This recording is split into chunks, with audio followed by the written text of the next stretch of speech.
subscribe and share Nalanda Education. Education brings real empowerment. It is the most powerful tool to change the world. Education is power. Education is light of life. Study with Nalanda Education. Hello guys, कैसे हैं आप बच्चों? नालंदा इस academy के YouTube channel में आपका स्वागत है। सो बच्चों, हम बायोलॉजी में बात कर रहे थे प्लांट मॉर्फोलॉजी के बारे में। और प्लांट मॉर्फोलॉजी मैंने बताया था कि पादप आकारिकी में हम पेड़ पौधे के विभिन्न अंगों के बारे में बात करते हैं। जहाँ पर मैंने पिछली वाली वीडियो में एक तो बात मैं कर चुका था रूट के बारे में, दूसरी बात स्टेम के बारे में अर्थात जड़ और तने के बारे में मैं चर्चा कर चुका था। अब अगली बात हमें करनी है पुष्प के बारे में, फ्लावर्स के बारे में हमें बात करनी है। तो ये तीसरा टॉपिक है, इंपॉर्टेंट टॉपिक है। तो हमारा आज का टॉपिक है पुष्प की संरचना। तो ध्यान रखिएगा, पुष्प की संरचना हमें आज पढ़नी है। देखिए, हर एक अंग का पेड़ पौधों में अलग अलग कार्य होता है। अगर हम पुष्प की बात करें तो मुख्यतः पुष्प जो है वो पेड़ पौधों में, ध्यान रखिएगा कि एक रिप्रोडक्टिव ऑर्गन है।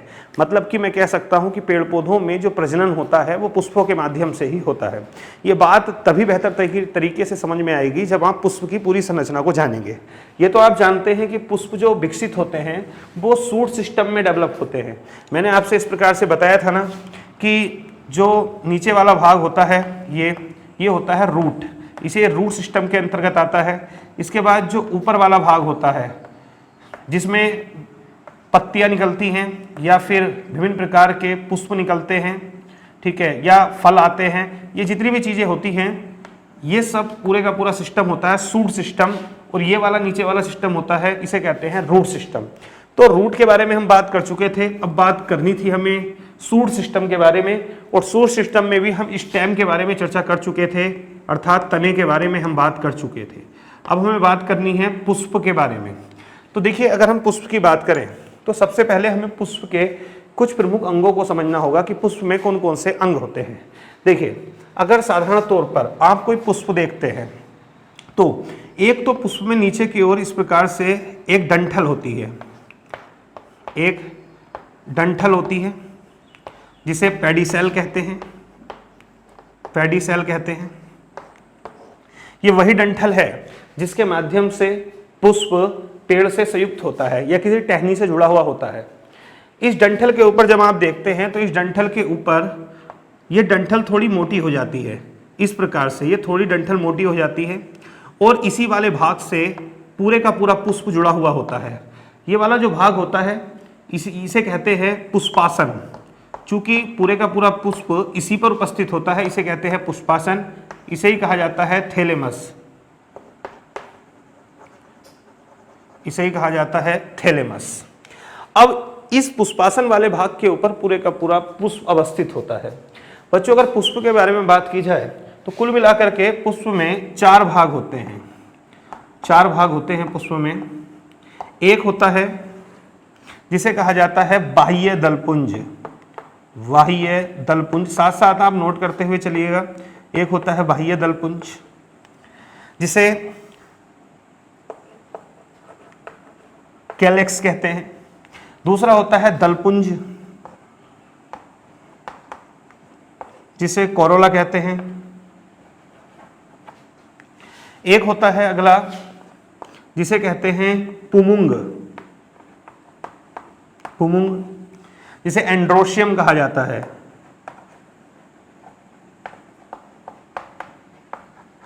इंग्लिश में भी इनको ध्यान रखिएगा। और एक अगला होता है जिसे कहा जाता है जायांग, जायांग जिसे गाइनोशियम कहा जाता है, जिसे गाइनोशियम कहते हैं। तो पुष्प में ये 4 भाग होते हैं, 4 चक्र होते हैं। एक होता है बाह्य दलपुंज जिसे कैलेक्स कहते हैं, दूसरा दलपुंज जिसे कोरोला कहा जाता है, एक पुमुंग और एक जायांग। एक्चुअली ये जो दोनों हैं बाह्य दलपुंज और दलपुंज, मैं कह सकता हूं कि ये नॉन एसेंशियल होते हैं। मतलब ये बहुत ज़्यादा आवश्यक नहीं है। अगर पुष्प में ना भी हो तब भी काम चल सकता है। मतलब इनका योगदान तो होता है लेकिन वो योगदान नहीं होता जो इन दोनों भागों का होता है। एक्चुअली ये वाले जो होते हैं ये एसेंशियल हैं। अगर ये पुष्प में नहीं होंगे तो रियल में पुष्प ही नहीं है। क्योंकि मैंने बताया कि पेड़ पौधों में पुष्प जो होते हैं वो रिप्रोडक्टिव ऑर्गन्स होते हैं, प्रजनन के लिए उत्तरदायी होते हैं। और प्रजनन के लिए उत्तरदायी जो हैं वो ये 2 ही होते हैं, पुमुंग और जायांग।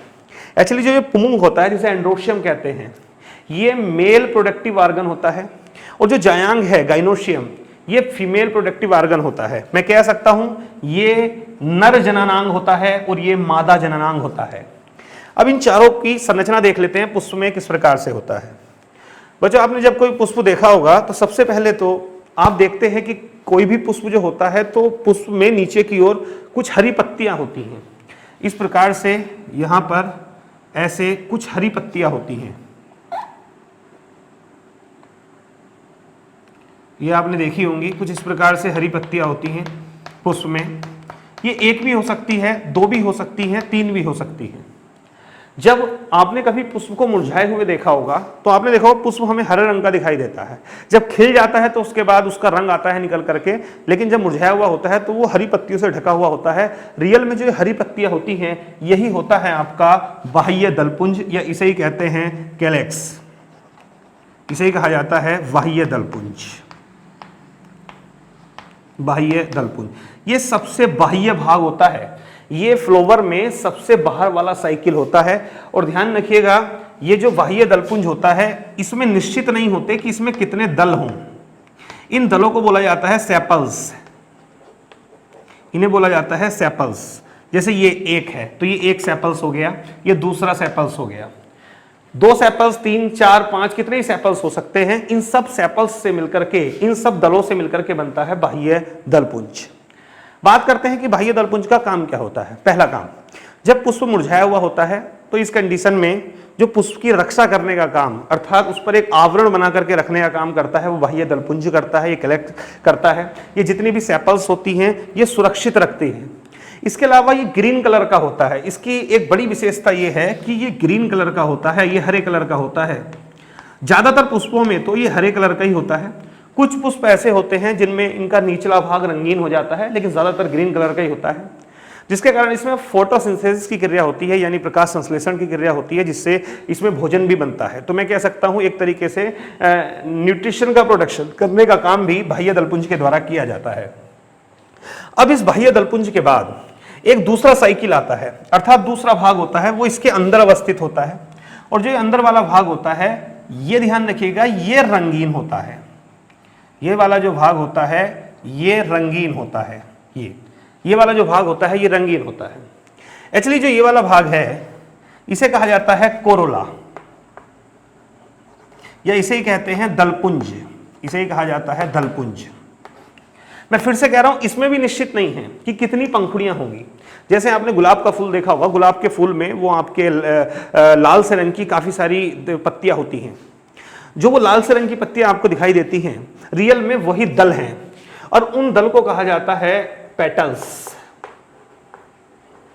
देखिएगा, बाह्य दलपुंज में जो ये ग्रीन कलर की पंखुड़ियां होती हैं इन्हें कहते हैं सेपल्स, लेकिन दलपुंज में जो ये रंगीन कलर की पत्तियां होती हैं, पंखुड़ियां होती हैं, इन्हें कहा जाता है पेटल्स। जरूरी नहीं है एक पेटल्स हो, एक से ज्यादा ही होती हैं, दो भी, चार भी, पांच भी, छह भी, और कुछ में तो हो सकता है कि 15-16 पेटल्स तक हो, कितनी भी हो सकती है। अगर हम बात करें कि भाई इस दलपुंज का क्या काम होता है, तो मैं आपसे बता दूं, इसका प्रमुख काम यह है कि फूल को रियल में खूबसूरती देने का काम ये दलपुंज ही करता है। अगर हम किसी फूल की ओर आकर्षित होते हैं तो हम उसके रंग से आकर्षित होते हैं, और ध्यान रखिएगा वो जो रंग होता है वो इन पंखुड़ियों का ही होता है। तो ये जो इसमें पेटल्स होते हैं ये कीट पतंगों को या भंवरों वगैरह को अपनी ओर आकर्षित करते हैं। अच्छा, इसका फायदा ये होता है, कीट पतंगे जब पुष्प की ओर आकर्षित होते हैं तो ऐसे में वो परागकण की क्रिया हो जाती है, परागण हो जाता है, अर्थात जो पुमुंग होता है तो पुमुंग से पोलन ग्रेन्स जो हैं वो आपके जायांग तक पहुंच जाते हैं। मैं अभी आगे पढ़ाऊंगा कि क्या फायदा होता है कीट पतंगों से। ये परागण की क्रिया जो होती है वो सब कीट पतंगों के द्वारा ही होती है, इसे ही पर परागण कहा जाता है, उसकी चर्चा हम आगे करेंगे। तो इसका एक फायदा है कि जब कीट पतंगे आएंगे तो उसके बाद फूल से फल बनेगा। तो ये ध्यान रखिएगा, दलपुंज में कितने भी दल हो सकते हैं, यानी पेटल्स हो सकते हैं, तो ये इसका प्रमुख काम होता है। तो ये दो भाग हुए, एक तो मैंने बताया बाह्य दलपुंज, ठीक है, जो एक तो रक्षा करता है पुष्प की, और दूसरी बात ये न्यूट्रिशन को भी पैदा करता है, और दूसरा मैंने बताया दलपुंज। लेकिन मैंने क्या कहा, ये नॉन एसेंशियल है, मतलब बहुत ज्यादा जरूरी नहीं है। सबसे ज्यादा जरूरी है ये दो अंग, जिनमें एक होता है एंड्रोशियम एंड दूसरा होता है गाइनोशियम। एंड्रोशियम और गाइनेशियम को समझने का प्रयास करिएगा। एक्चुअली इसके अंदर वाला जो चक्र होता है वो होता है पुमुंग का, अर्थात एंड्रोशियम का, जो अंदर वाला भाग होता है। और इस एंड्रोशियम में की जो संरचना होती है वो इस प्रकार से होती है, ऐसे इस प्रकार से। इसमें काफी सारे स्टेमेन होते हैं। स्टेमेन बोले तो जिन्हें कहते हैं हम पुंकेसर, पुंकेसर, ये इसके अंदर है। चूंकि 2D इमेज है तो आप इसको नहीं देख पा रहे होंगे, अच्छे से समझ नहीं पा रहे होंगे। एक्चुअली जो ये दलपुंज वाला भाग है, कोरोला वाला भाग है, इसके अंदर जो भाग है वो है आपका ये एंड्रोशियम। मैं अगर इस वाली संरचना को आपको निकाल करके समझाऊं, यहां पर समझाने का प्रयास करता हूं, तो ये संरचना कुछ आपको ऐसे दिखाई देगी, इस प्रकार से। अब मैंने तो ये 4 ही बनाए हैं, जरूरी नहीं है भाई 4 ही हो, 2 भी हो सकते हैं, 8 भी हो सकते हैं, बहुत हो सकते हैं, ठीक है, 20 भी हो सकते हैं, 30 भी हो सकते हैं। तो एक्चुअली जो ये पूरी संरचना है ये होती है, इसे कहते हैं एंड्रोशियम, एंड्रोशियम, और हिंदी में इसे ही कहा जाता है पुमुंग। रियल में जो ये एंड्रोशियम है ये मेल रिप्रोडक्टिव ऑर्गन है, मैं कह सकता हूं ये नर जननांग है। और ये जो पुमुंग मिलकर के बना होता है, ये मिलकर के बना होता है इस संरचना से। देखिए ये एक संरचना है, ऐसी ही एक संरचना ये है, ऐसी ही ये है, ऐसी ही ये है। तो ये जो एक संरचना होती है, इस संरचना को कहा जाता है स्टेमेन, अर्थात इसे कहा जाता है पुंकेसर, इसे ही कहते हैं पुंकेसर। तो एग्जाम में पूछा जा सकता है पुंकेसर किसका भाग होते हैं, तो पुंकेसर भाग होते हैं एंड्रोशियम का। अब हम थोड़ा सा जान लेते हैं पुंकेसर के बारे में, तो मुझे थोड़ा सा साफ करना पड़ेगा, मैं इसको साफ कर देता हूं।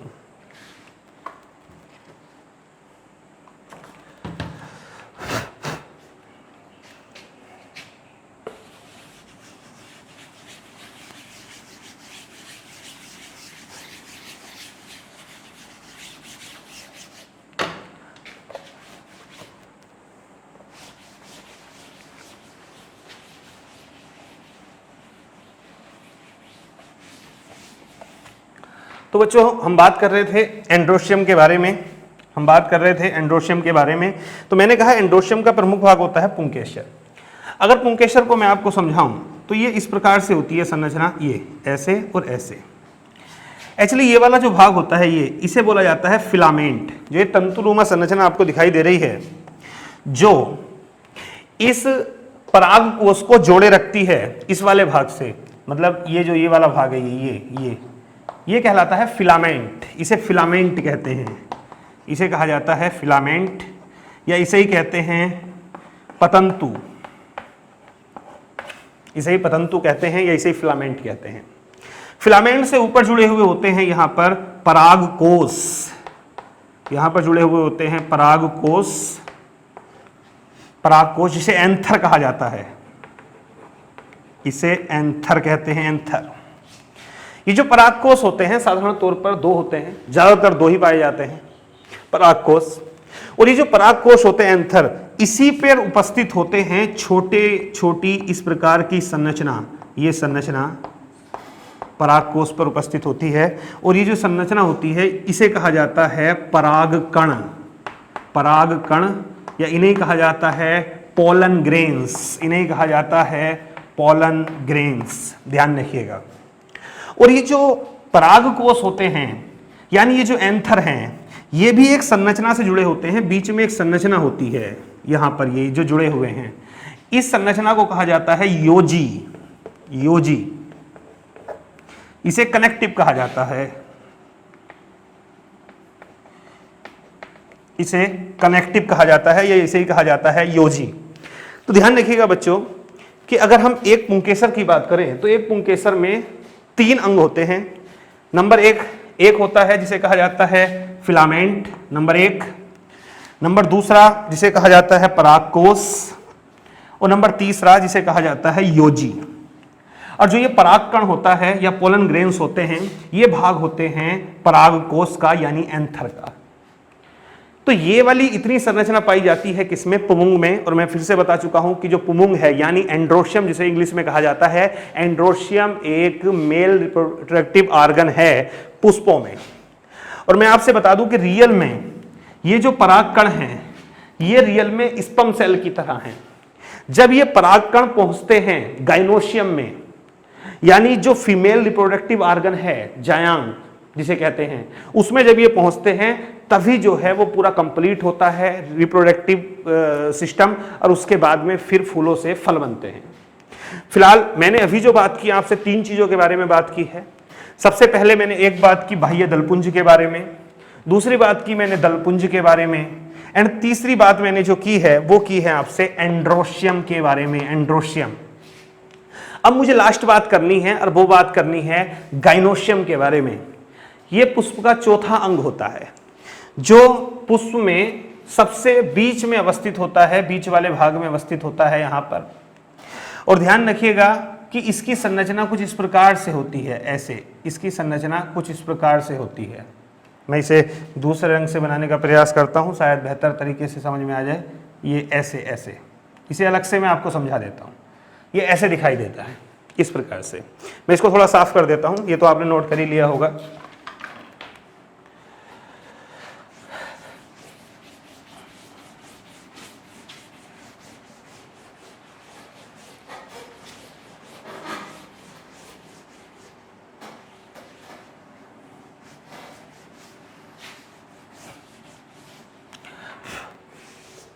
ठीक है, तो बच्चों हमने 4 भाग बताए। एक ये वाला भाग, इसे क्या कहते हैं आप खुद बताइए। इसे कहा जाता है बाह्य दलपुंज, इसे कहते हैं बाह्य दलपुंज, बाह्य दलपुंज। ये वाला जो भाग दिखाई दे रहा है इसे कहते हैं दलपुंज।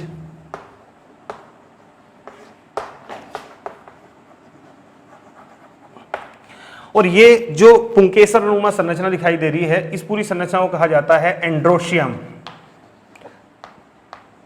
एंड्रोशियम कहते हैं इसको। और अब हमें चौथे भाग की बात करनी है, जो ये वाला भाग है जिसे कहा जाता है गाइनोशियम, या हिंदी में कहते हैं जायांग। हिंदी नाम भी ध्यान रखिएगा और इंग्लिश नाम भी। तो बच्चों अगर गाइनेशियम की बात करें तो रियल में गाइनेशियम की जो संरचना होती है वो इस प्रकार से होती है, ये ऐसे, ऐसी संरचना। अब रियल में ये जो संरचना है इसे बोला जाता है कार्पल्स, कार्पल्स। एक्चुअली अगर किसी पुष्प में एक कार्पल है, सिंगल कार्पल है, तो उसे हम बोलेंगे, क्योंकि देखिए गाइनोशियम का मतलब है वो क्षेत्र, वो वाला भाग जहां पर ये कार्पल्स देखे जा रहे हैं, अर्थात ये वाली संरचना देखी जा रही है। और ये संरचना देखी जाती है चौथे साइकिल में, जो 4th साइकिल है। वो 4th साइकिल में हमें जो संरचना देखने को मिलती है उसे कार्पल कहते हैं। और अगर ये एक से ज्यादा है तो उसे कार्पल्स बोला जाता है। हिंदी में इसे कहते हैं अंडप। जिस प्रकार से मैंने बताया था कि एंड्रोशियम पुंकेसर से मिलकर के बनता है, हो सकता है कि किसी पुष्प के एंड्रोशियम में 5 पुंकेसर हो, 6 पुंकेसर हो, 7 पुंकेसर हो। उसी प्रकार से हो सकता है कि किसी पुष्प के गाइनोशियम में 1 कार्पल हो, 2 कार्पल हो या 3 कार्पल हो। 1 अंडप भी हो सकता है, 2 भी हो सकता है, 3 भी।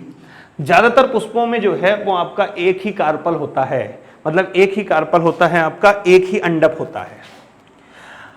तो एक चीज और ध्यान रखिएगा यहां पर कि जैसे ये पुंकेसर था, पुंकेसर में मैंने बताया था कि काफी सारी चीजें होती हैं। नीचे वाला भाग फिलामेंट होता है, ऊपर वाला भाग एंथर होता है, बीच वाला भाग योजी होता है, कनेक्टिव होता है, और इसी पर पाए जाते हैं परागकण। उसी प्रकार से जो कार्पल है, ये अंडप है, ये भी 3 भागों में विभाजित होता है। जो नीचे वाला ये भाग दिखाई दे रहा है आपको, ये वाला, ये वाला भाग, ये होती है ओवरी। ये है ओवरी, या इसे कहते हैं अंडाशय, अंडाशय, ओवरी।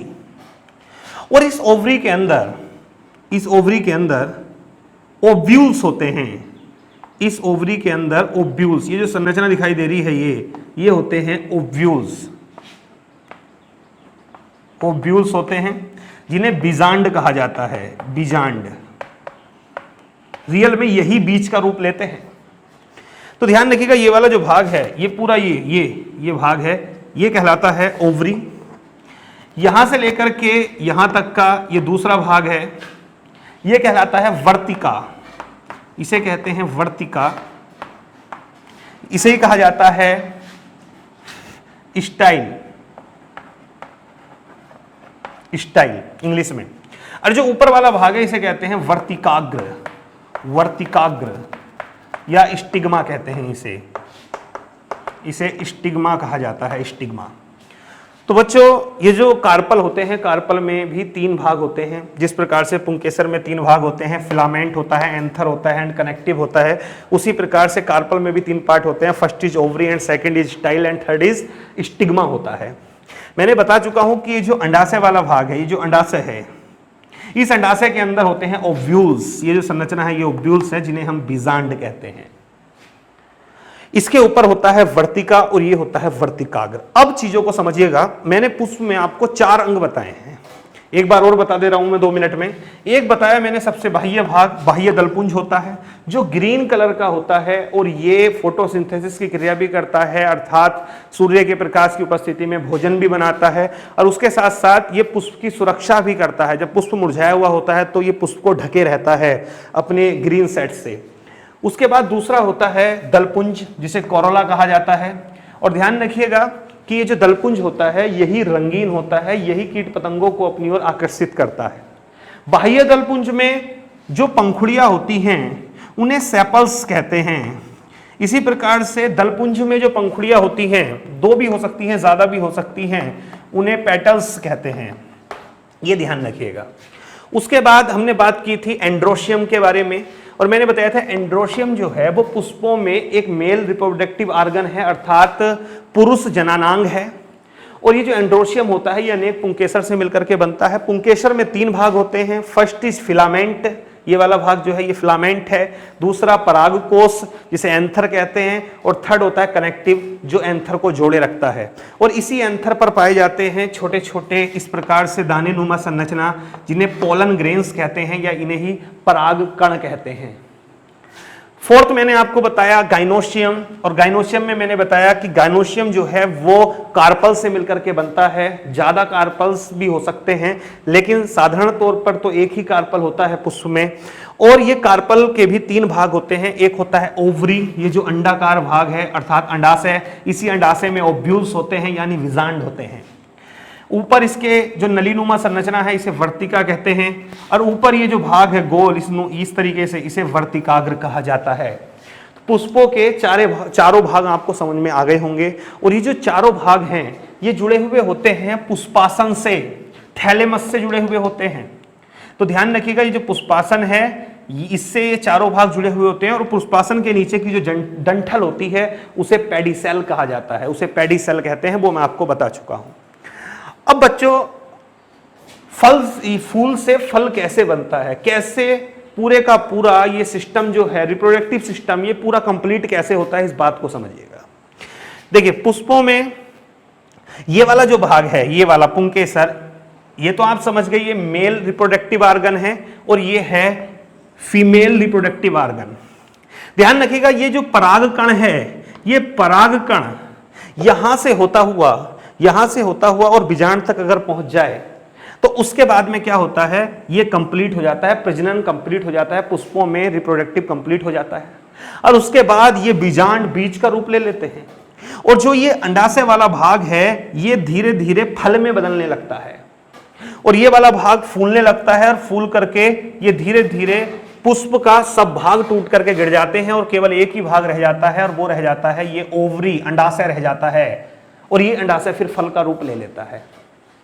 अगर यहां से ये पराग कण अंदर ओवरी में प्रवेश नहीं करेंगे तो फूल से फल कभी भी नहीं बनेगा।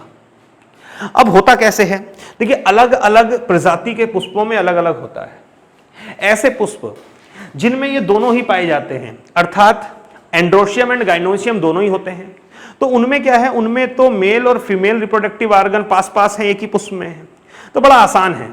किसी भी कीट पतंगे से या फिर अपने आप ही जो है वो हो सकता है कि यहां से इस पुंकेसर से परागकण यहां पर गिर जाए और यहां से यहां पर गिरने के बाद में वो यहां से होता हुआ सीधा ओवरी में आ जाएगा और उसके बाद यहां पर फूल से फल का निर्माण हो जाएगा।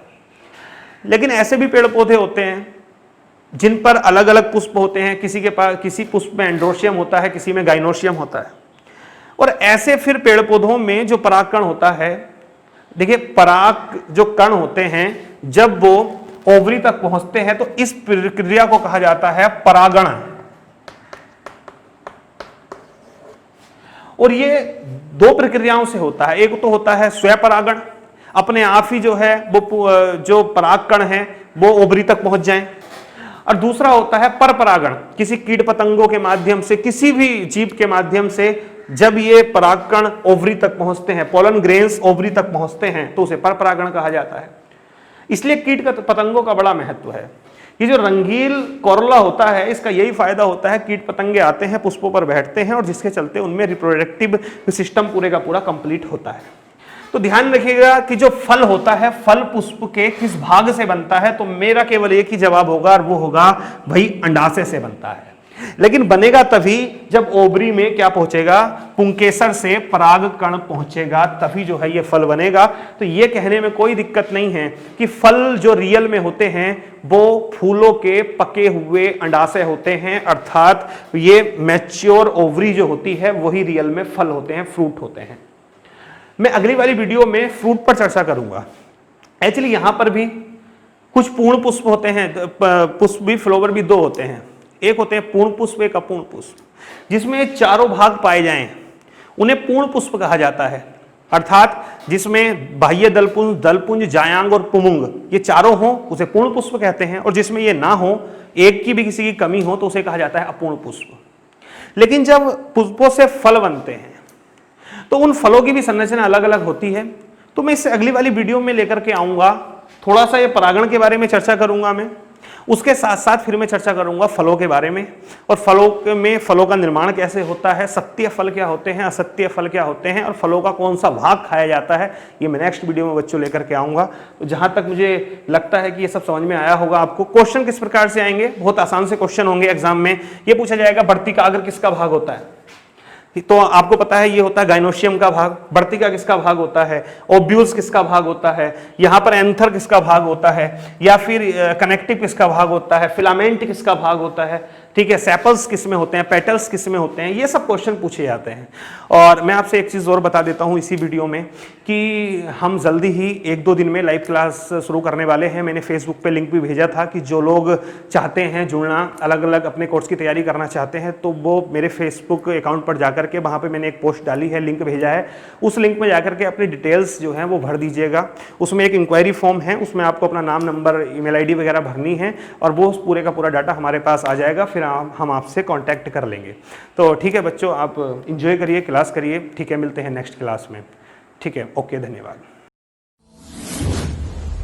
Subscribe and share Nalanda Education. Education brings real empowerment. It is the most powerful tool to change the world. Education is power.